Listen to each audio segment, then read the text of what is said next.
मारिफतुहा मिअराजुल अंबिया ऐं नबी बि जे मिअराज करणु चाहिनि था त एसि ताईं मिअराज नथा कनि जेसि ताईं फातिमा खे न सुञाणनि। पोइ सिर्फ़ु नालो न, फातिमा खे सुञाणण जो मतिलबु आहे मुंहिंजी ज़बान बि हले त फातिमा जे मुताबिक़, अखि केॾांहुं खॼे त फातिमा जे मुताबिक़, कन केॾांहुं जेकॾहिं ॿुधे त ॾिसूं त इहो आवाज़ु ॿुधण ते साइण राज़ी आहे त ॿुधां, जे साइण राज़ी न आहे त न ॿुधां। पोइ आहे इंसान फातिमा जी मारिफत मिअराजुल अंबिया, इहे टे शयूं मुश्तरक। चौथी शइ कहिड़ी मुश्तरक आहे? असां चयो त क़ुर चए थो लैलतुल क़द्र खैरुम मिन अल्फि शहर, क़द्र वारी राति 1000 महीननि खां बहितर आहे। अच्छा, हिकु राति 1000 महीननि खां बहितर। पोइ साइण ज़हरा में कहिड़ी ख़ूबी आहे त इन जे बारे में वरी फरमाईंदा कज़ालिक तस्बीह फातिमत ज़हरा, क़द्र वारी राति वांगुरु फातिमत ज़हरा जी तस्बीह बि अथई। जेकॾहिं निमाज़ खां पोइ इहा तस्बीह पढ़ींदो त इहा तुंहिंजी निमाज़ 1000 निमाज़ुनि जे बराबरि आहे। होॾां हूअ राति 1000 महीननि जे बराबरि। हेॾां साइण वारी तस्बीह, साइण जो त अञा वॾो कमाल आहे, हीअ साइण जे तस्बीह जो कमाल आहे जेका तुंहिंजी हिकु निमाज़ खे 1000 निमाज़ुनि जे बराबरि करे थी छॾे। उहा बि मोहबत हा तुज़ाअफुल अमाल क लैलतुल क़द्र, जे साइण जी मोहबत करे ऐं अमल करींदो त तुंहिंजो इहो अमल डबल थींदो वेंदो। जीअं शब क़द्र में तुंहिंजो अमल ॿीणो थींदो आहे। बरकात निमाज़ पढ़ींदो, जे दिलि में साइण जी मोहबत थिए त पोइ 2 न, इहे 4 रकातूं अथई। जे 4 रकातूं निमाज़ पढ़ींदो, साइण जी मोहबत दिलि में अथई त 4 रकातूं न, 8 रकातूं निमाज़ अथई, डबल ते फ़ाइदो अथई। उन खां पोइ 5हीं शइ लैलतुल क़द्र लैलतुन मुबारका, क़द्र वारी राति बाबरकत राति आहे, उन में बरकत पवंदी आहे। उहा मिन अस्माए फातिमत ज़हरा अल मुबारका। ऐं साइण जा नाला त वञी पढ़ो त सही, तव्हांखे मूंखे साइण जा 5-6 नाला वधि में वधि यादि हूंदा, फातिमा, ज़हरा, बतूल, राज़िया, मर्ज़िया, उम्मे अबीहा, इहे नाला पाण खे यादि आहिनि। साइण जे नालनि में हिकिड़ो नालो बाबरकत आहे, मुबारक आहे। साइण खे मुबारक छो था चवनि? इन करे जो 14 सदियुनि में हीअ वाहिद ख़ातून आहे जंहिंजो नस्ल करोड़नि खां किरास थी वियो आहे। अञा इन खां वधीक कहिड़ी बरकत वारी हुजे? यानी हिकु ख़ातून आहे जेका 14 सदियूं गुज़री चुकियूं आहिनि। सभ खां वॾो कबीलो दुनिया में जेकॾहिं तव्हां ॾिसंदो त सैयदनि जो आहे। को अहिड़ी कुंड कुड़च मुल्क न आहे जिते सैयद न हुजनि। ऐं उन खां पोइ उन साइण जे लाइ जेको आहे आसमान ते बि नालो बाबरकत चयो वञे थो। उन खां पोइ असां चयो त शब क़द्र तमामु रातिनि खां फज़ीलत रखे थी त साइण फातिमा सैयदतु निसाइल आलमीन, ॿिन्ही जहाननि जे औरतुनि जी सरदार आहे। लैलतुल क़द्र सभिनी रातिनि जी सरदार, त साइण ज़हरा सलामुल्लाह अलैहा सभिनी औरतुनि जी सरदार आहे। ऐं इन हद ताईं साइण जी जेका अहमियत आहे उहा अन्नहु लौलाह लमा ख़लक़ल्लाहु मुहम्मद व अली, अगर फातिमा न हुजे त अल्लाह न मोहम्मद खे ख़ल्क़ करे हा न अलीअ खे ख़ल्क़ करे हा। पोइ आहे मोहम्मदी सर रहण वारा ऐं अली सर रहण वारा। तोखे जे अली बि मिलियो अथई त साइण जे करे, जे तोखे मोहम्मद बि मिलियो अथई त साइण जे करे। ए लफ़्ज़ आहिनि हदीसुनि जा, लौला फातिमा, जे फातिमा न हुजे हा त मोहम्मद ऐं अली ख़ल्क़ ई न थियनि हा। कमा वरद फिल ख़बर शरीफ़, जीअं त इहे असांजा पंहिंजा लफ़्ज़ न बल्कि हदीस जा लफ़्ज़ आहिनि। उन खां पोइ वरी लैलतुल क़द्र जी हिकिड़ी ख़ूबी आहे त उन में जेका बि इबादत कयो आहे डबल थी वेंदी आहे। त अहिड़े नमूने सां चवनि था अकज़ालिक अज़हरा ओ तवसुलो बिहा, फातिमा बि ईअं अथई जे उनखे तूं वसीलो बणाईंदे त उन में बि तोखे ॼण त अलाए केतिरो फ़ाइदो मिलंदो। मूं हिकु ॻाल्हि ख़बर न आहे त पर साल हिते कई हुई या न। हिकु क़ैद में माण्हू हुयो, उहो क़ैद खां आज़ादु थी वियो, शिकारपुर साइड जो। ज़ियारतुनि ते हिकु मौलवी साहिब खे मिलियो। मौलवी साहिब खे चयईं आउं आहियां अहले सुन्नत जो, पर आउं ज़ियारत करणु आयो आहियां ज़हरा जे ॿचड़नि जी। चए बाबा कीअं, छो तोखे शौक़ु थियो? चए आउं जेल में हुउसि, उते हिकु पंजाब जो सैयद बि जेल में आयो। उन मूंखे चयो त बाबा बलोच आउं कुझु ॾींहंनि में त आज़ादु थी वेंदुसि। जेके लफ़्ज़ आउं पढ़ां थो, जे तूं बि पढ़ंदे त तूं बि आज़ादु थी वेंदे। चे मूं चयोसीं कहिड़ा लफ़्ज़ आहिनि जेके तव्हां पढ़ो था, चई जंहिं बि ॿोली में वणनी वञी पढ़ो भले जो ओ मुंहिंजा रब उन ते लानत कर जंहिं ज़हरा ते ज़ुल्म कयो। ठीकु, हुन को नालो बि ॿुधायसि पर नालो अॼुकल्ह माहौल जे हिसाब सां खणणु मुनासिब न आहे। त बहरहाल चए त आउं काफ़ी सालनि खां वठी जेल में हुयुसि, मूं बि इहो विर्द वज़ीफ़ो कयो। मूंखे जज साहब हाज़िरी ते जॾहिं वियुसि त पंहिंजे मख़सूस जेको लाउंज आहे उते घुरायईं। मूंखे चई त ॾे ख़बर अॼुकल्ह तो छा पढ़णु शुरू कयो आहे? चइसि मूं त कुझु पढ़णु शुरू कोन कयो आहे। चए न तो कुझु पढ़णु शुरू कयो आहे।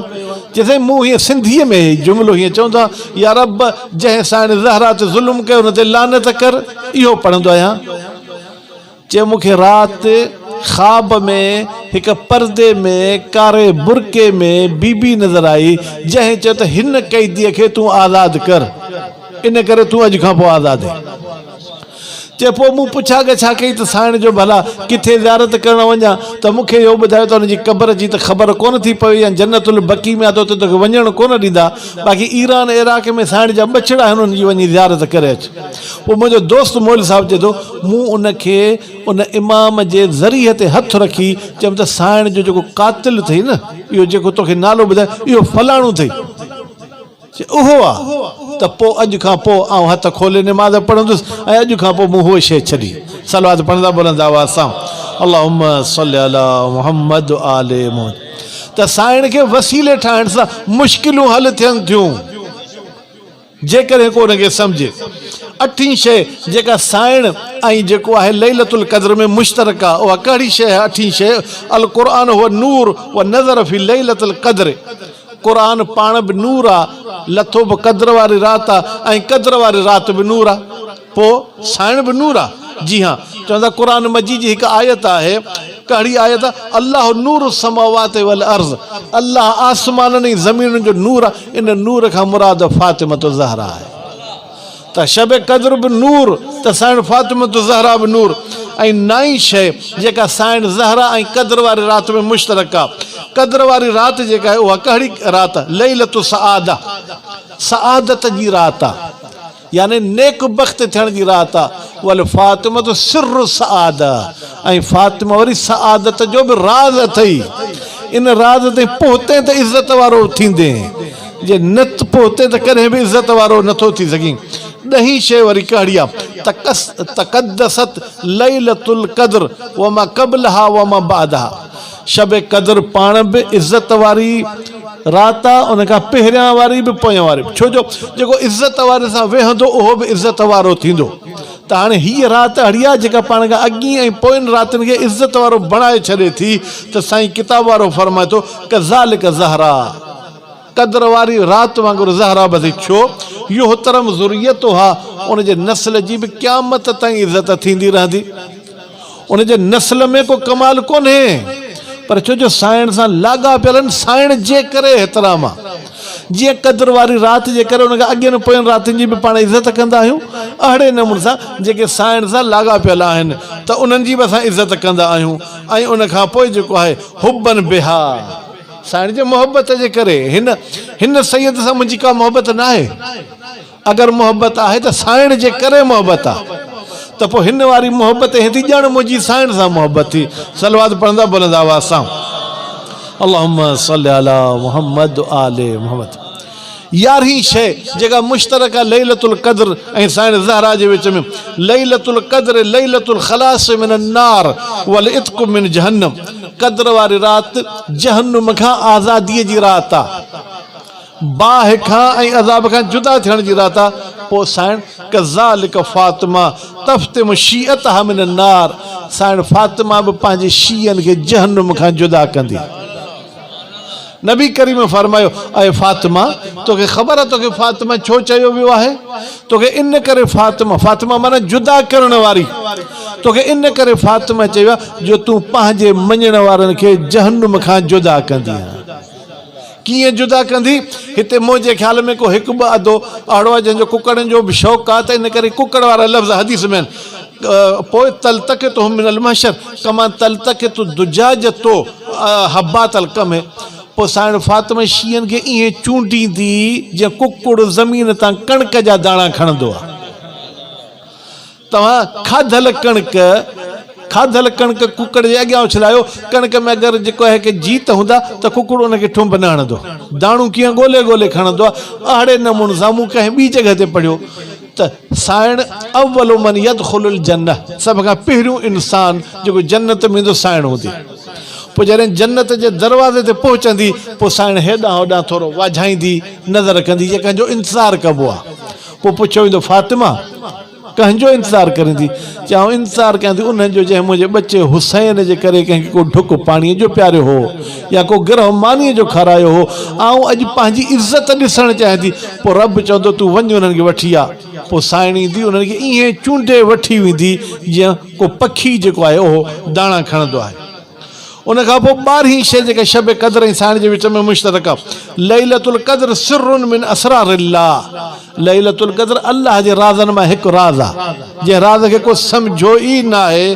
फरमाईंदा वकज़ालिक, ऐं अहिड़े तरीक़े सां साइण ज़हरा बि आहे फ़हिय सिर्रुन मिन सिर्रिल असरार, साइण बि राज़नि मां हिकु राज़ आहे, उनखे कंहिं सम्झो ई न आहे। ही बसि थोरो सो असां नाले जी हद ते वाक़िफ़ियत कई आहे त साइण रसूलुल्लाह जी न्याणी आहे।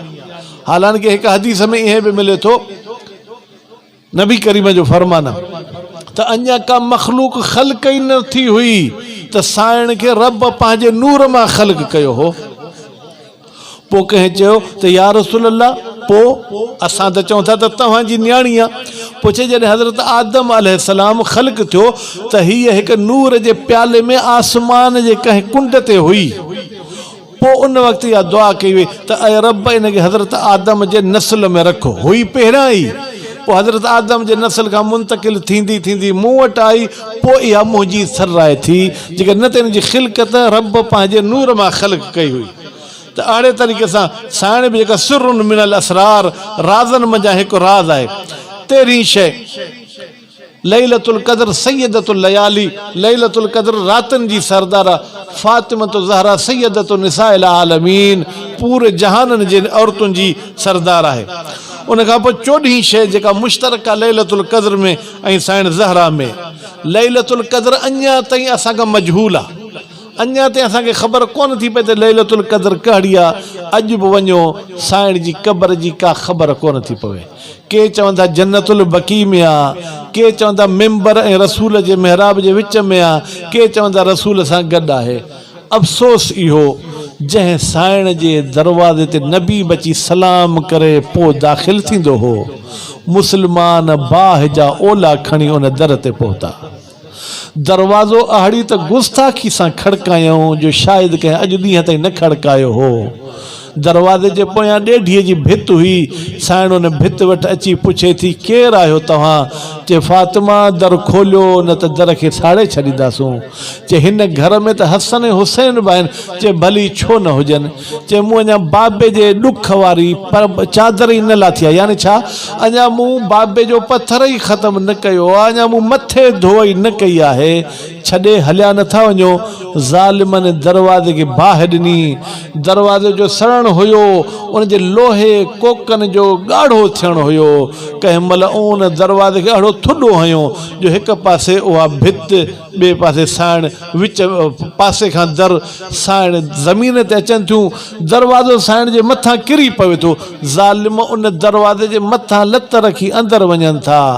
साइण खे जॾहिं कुझु होश आयो, ऐं फिज़ा खुज़ीनी, फिज़ा अच मूंखे टेक ॾे, लॻे थो मुंहिंजो मुहसिन शहीद थियो।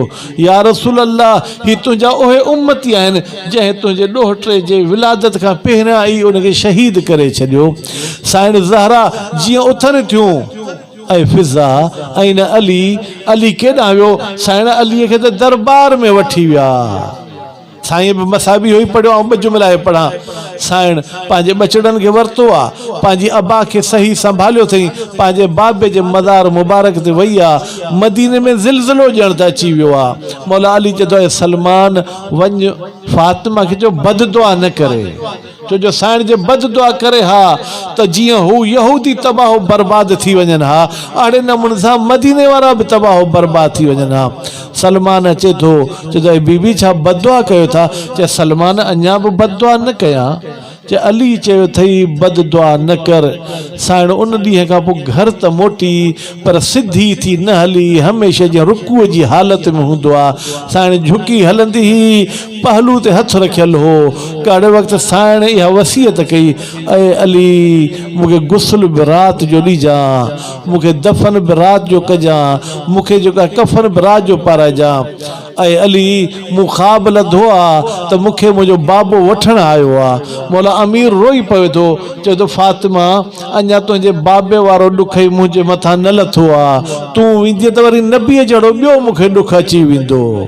या अली पोइ रसूल अकरम जेकॾहिं तोखां वठंदो पंहिंजी धीउ क़बर में छा चवंदे त नबी करीम मूंखे यकीनन मौला अमीर इहे चवंदो या अली या रसूल अल्लाह मूं जॾहिं वरिती ही तुंहिंजी धीउ उन जूं पासरियूं साबित हुयूं, लेकिन जॾहिं तोखे ॾेई रहियो आहियां उन जूं पासरियूं टुटल आहिनि। अला लानतुल्लाह अला क़ौम ज़ालिमीन व सयालमुल लज़ीना ज़लमू अय्युम मुनक़लबिन यनक़लिबून।